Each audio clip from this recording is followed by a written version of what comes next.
Merhaba, bienvenidos al canal. Vamos a iniciar el resumen de las noticias sobre Turquía y su región que hemos tratado hoy en Miss Anatolia. Comenzamos la jornada informativa con una noticia que trata sobre un tema que hemos abordado de pasada en el último podcast, precisamente porque varios medios,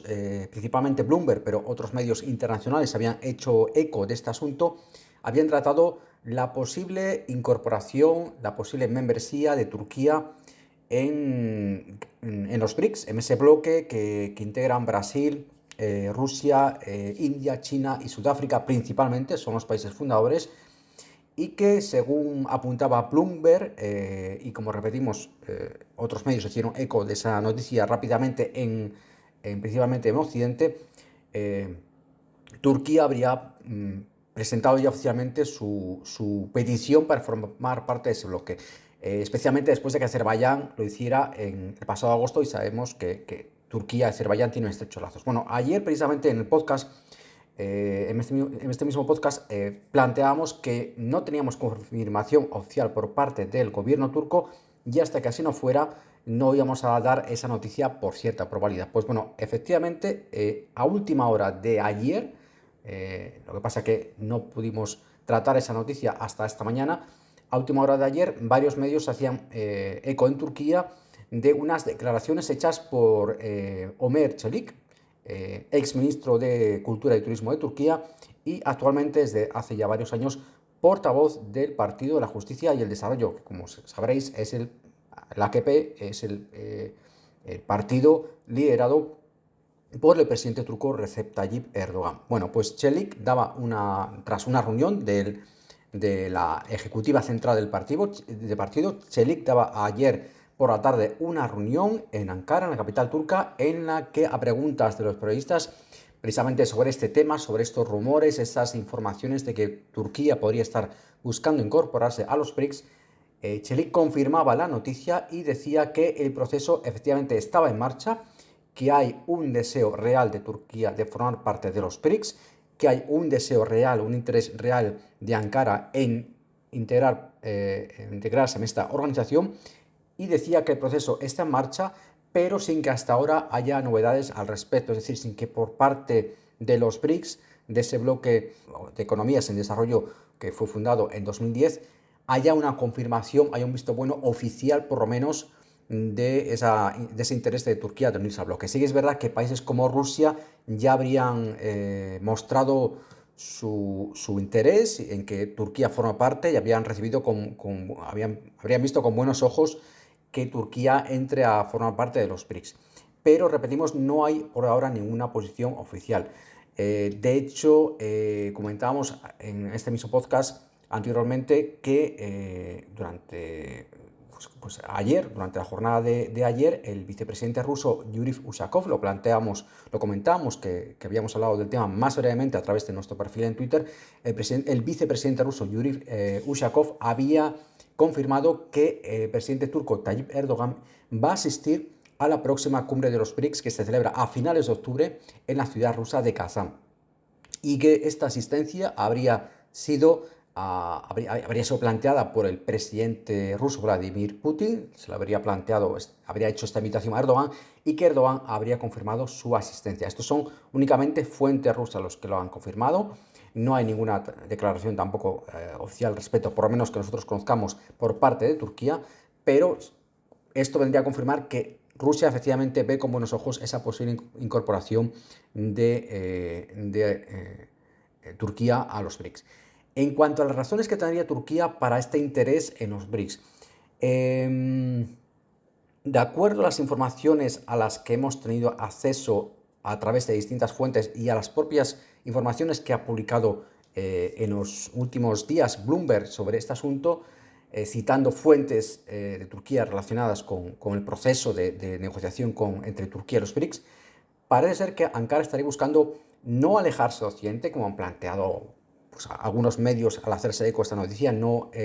desligarse completamente de Occidente, alinearse con países como Rusia o China, sino simplemente una política que suele mantener Turquía por su posición geopolítica y geoestratégica, que sería mantener lazos con todas las partes, es decir, mantener tanto lazos con Occidente como con el Oriente. más cuando está claro que vamos a un mundo multipolar, si es que no lo estamos ya, y lo que plantea Ankara es mantener esos buenos lazos tanto con organizaciones como con la OTAN, de la que es un miembro activo, uno de los más importantes, y sobre la que Ankara recalca que va a seguir cumpliendo con sus compromisos, como repetimos con otros bloques que no tienen que estar necesariamente alineados con Occidente. También vendría esto un poco a raíz de las tensiones con la Unión Europea y de las desavenencias con la Unión Europea, y sobre todo de ese bloqueo sistemático durante los últimos años al proceso de accesión de Turquía a la UE. Y también a raíz, lo mencionamos en la noticia, a raíz de ciertas tensiones o ciertas desavenencias con algunos países miembros de la OTAN, a raíz de que Turquía decidiera, después de la invasión de Ucrania, mantener sus lazos políticos y económicos tanto con Ucrania como con Rusia. En fin, sería un conglomerado de todos estos factores y de algunos más. Analizamos en profundidad el tema en la noticia que hemos publicado en nuestro portal, en hispanatoria.com, de por qué Turquía está interesada en unirse a los BRICS, y ahora sí, confirmado oficialmente, hay esa petición, pero posiblemente por lo menos hasta la cumbre de Kazán en Rusia a finales de octubre no haya un visto bueno oficial por parte de los BRICS. Otra noticia que tratábamos también hoy en Hispanatolia era un tema podría ser bastante interesante respecto a la situación en Oriente Medio, particularmente a esa ofensiva brutal que lleva a cabo Israel desde hace casi un año en Gaza, y a esas negociaciones de paz que se mantienen con la mediación de países como Egipto y Qatar, también con el apoyo diplomático de Turquía y también con la incorporación de Estados Unidos. Bueno, nos hacemos eco de unas informaciones que han sido recogidas por algunos medios turcos y que citan a su vez fuentes del Ministerio de Asuntos Exteriores de Turquía, a las que fuentes de Hamas, el grupo palestino Hamas, habrían transmitido estas opiniones, podríamos decirlo, o estas sensaciones con respecto a las negociaciones en curso entre Israel y Hamas para lograr un alto al fuego en Gaza. Bueno, lo que vendríamos a denunciar estas fuentes de Hamas, que están participando directamente en las negociaciones en las que no hay un contacto directo entre Hamas e Israel, sino que se realizan con mediadores de Egipto y de Qatar. Pero en estas negociaciones, en lo que habrían transmitido estas fuentes de Hamas al Ministerio de Asuntos Exteriores de Turquía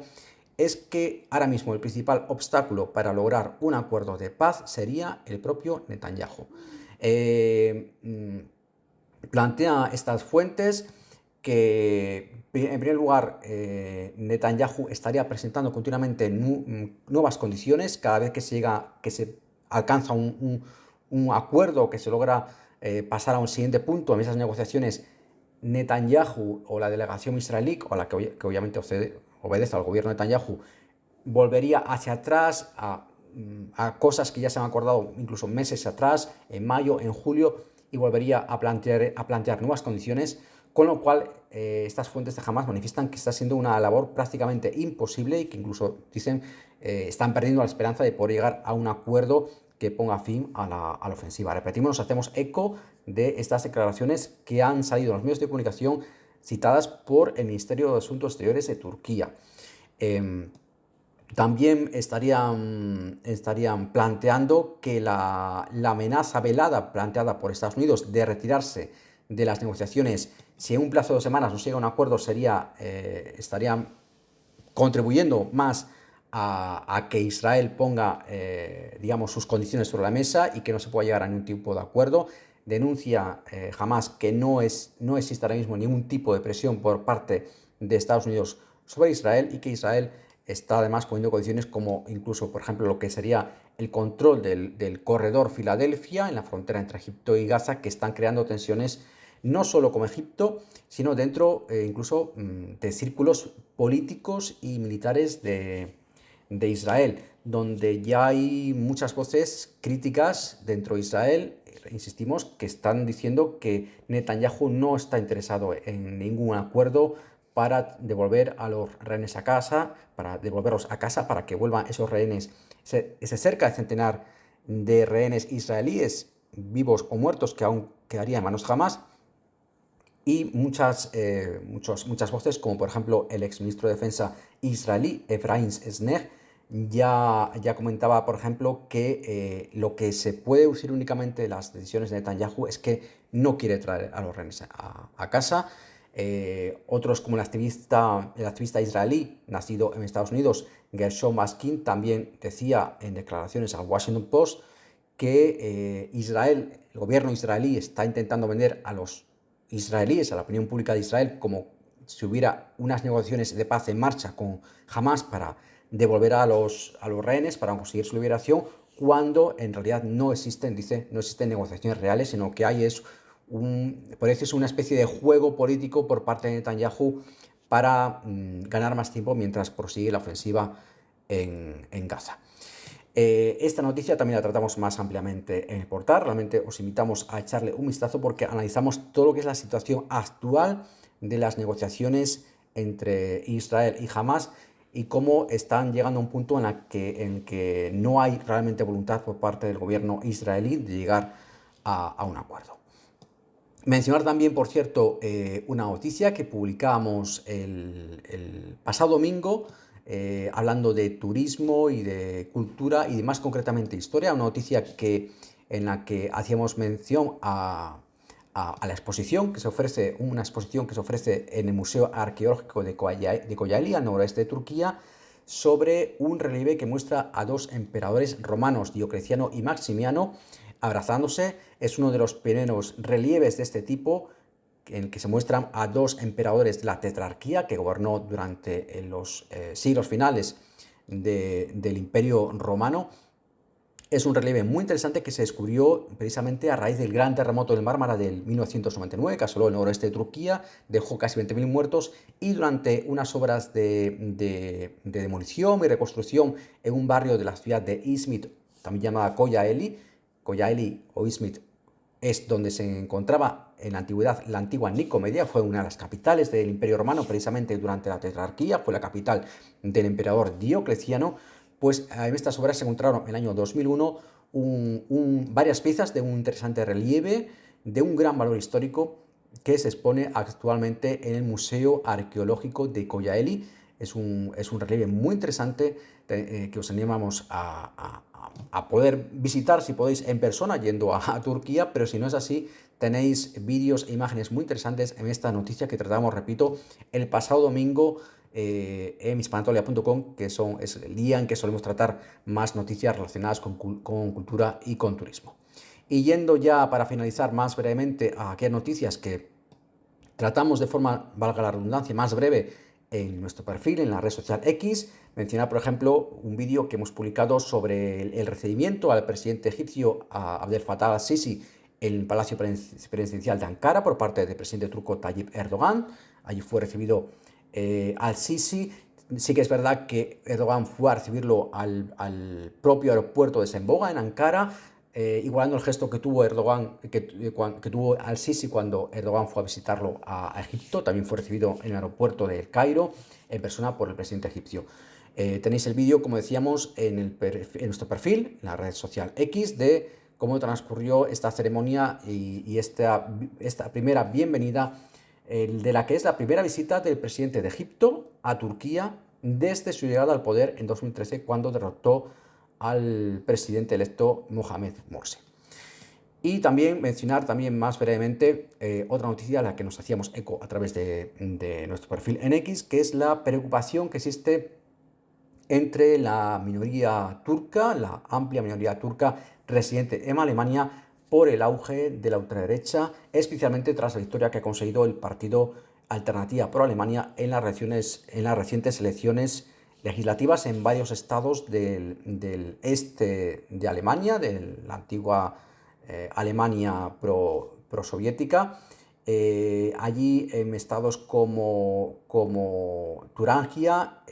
la ultraderecha, este partido ultraderecha, Alternativa por Alemania, con un claro discurso islamófobo y antimigración,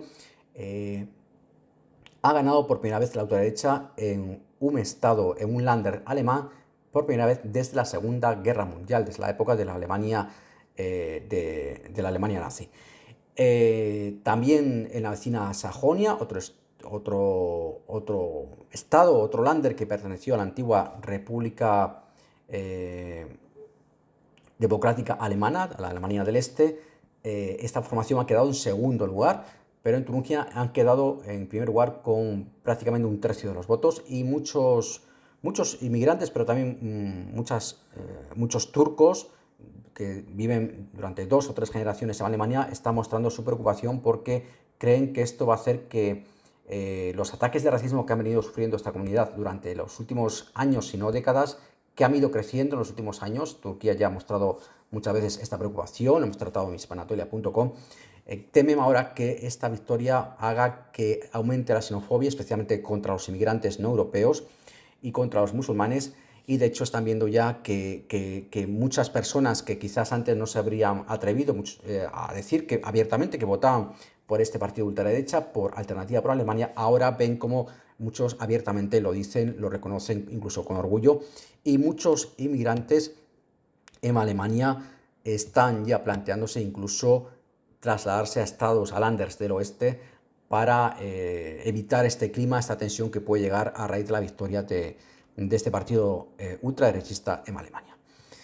Y hasta aquí este resumen. Recuerda que tenéis más información en hispanatolia.com y en nuestro perfil en la red social X. Si te ha gustado este contenido, dale por favor un like y suscríbete para no perderte los próximos episodios.